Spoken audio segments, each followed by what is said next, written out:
pessoal da quarta etapa da EJA, da Educação de Jovens e Adultos do município de Picos. Graças a Deus aqui então reunidos para mais uma videoaula de História com o professor Ronaldo Moura.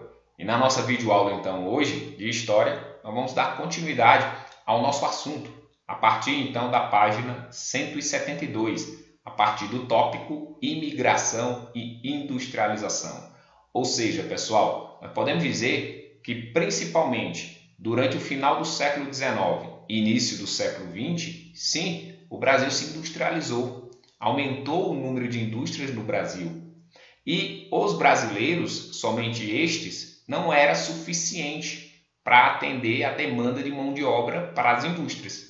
Nesse contexto, nesse ambiente, a partir dessa necessidade, o governo brasileiro então vai abrir as fronteiras para a entrada de imigrantes, ou seja, para a entrada de estrangeiros, principalmente portugueses, espanhóis, alemães, italianos, que vão vir para o Brasil atrás de uma nova oportunidade, fugindo ali da Europa, de conflitos, guerras, e vindo para o Brasil atrás de uma nova oportunidade.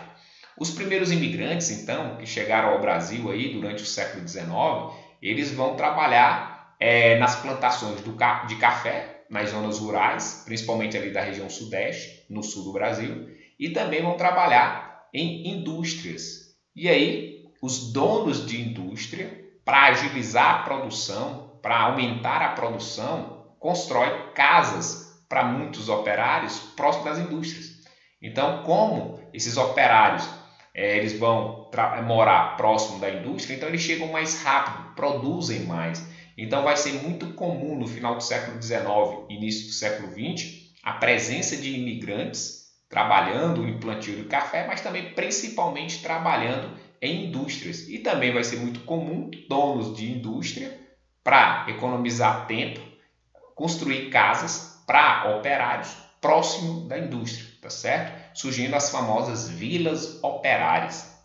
Uma outra coisa comum também, à época, em alguns estados brasileiros, principalmente no estado de São Paulo e do Rio de Janeiro, é o surgimento de bairros populares, aonde nesses bairros populares geralmente eram ocupados, lá moravam, trabalhadores de ferrovias, ou seja, trabalhadores que construíam aquelas estradas de ferro da época, população negra, como também operários de fábrica, porque também não vai ser todo patrão que vai construir casas para seus operários próximo da indústria. Outros patrões só queriam dar um emprego, e aí muitos operários vão morar distante, e aí então vão morar nesses bairros populares, tá certo? E aí na nossa página 173 tem esse tópico, as reformas urbanas. Nós podemos dizer, pessoal, que as cidades brasileiras, principalmente no início do século XX, elas vão se modernizar, ou seja, principalmente a área central de algumas cidades brasileiras vão melhorar sua infraestrutura, como assim? Novos prédios públicos, avenidas, ruas mais largas. E aí nós podemos citar como um dos principais exemplos de modernização de uma cidade brasileira à época, a modernização que aconteceu na cidade do Rio de Janeiro, que à época era a capital do Brasil. Então tinha que se reformar, tinha que se reestruturar, ter uma boa infraestrutura. E aí à época o governador do Rio de Janeiro era o Rodrigo Alves, que autorizou o prefeito da época, Pereira Passos, a modernizar a cidade, ou seja, alargar ruas, alargar avenidas, construir prédios públicos. Só que para isso, o que ele fez? Como vocês podem ver na imagem, pessoal, pôs abaixo casas de muitas pessoas humildes. Ou seja, ele queria construir um prédio público em determinado lugar. Ali tinha casas de pessoas humildes. Arrancava essas pessoas de lá, não as indenizava, não pagava pela casa e derrubava, colocava abaixo. Tanto é que essa política do prefeito Pereira Passos ficou conhecido como botar abaixo.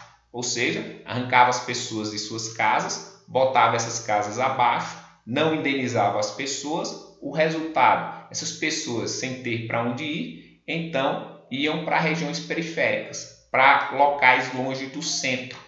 E iriam também construir suas casas de forma humilde, com materiais simples. E aí é o início daquele processo de surgimento das comunidades no Rio de Janeiro, que existem até hoje, centenas, em áreas sem nenhuma infraestrutura, né? Ou seja, correndo o risco de, em períodos de chuva, desabarem, né? Devido ao deslizamento dos morros e, consequentemente, vitimar muitas pessoas.